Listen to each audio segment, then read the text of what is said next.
بسم الله الرحمن الرحيم. فاذكروني أذكركم واشكروا لي ولا تكفرون. يا أيها الذين آمنوا استعينوا بالصبر والصلاة إن الله مع الصابرين.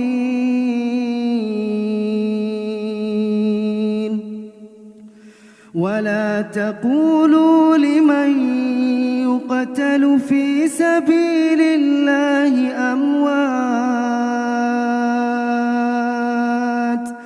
بل أحياء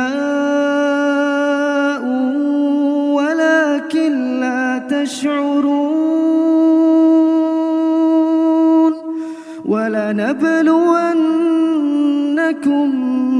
بشيء من الخوف والجوع ونقص من الأموال والأنفس والثمرات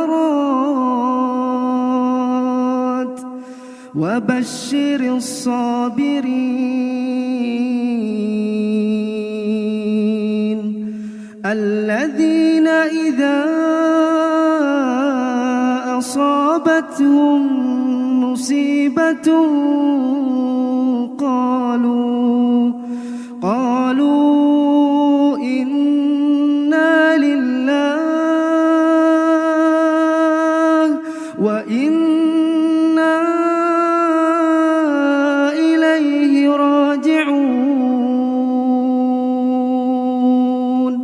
أولئك عليهم صلوات من ربهم ورحمة وأولئك هم المهتدون.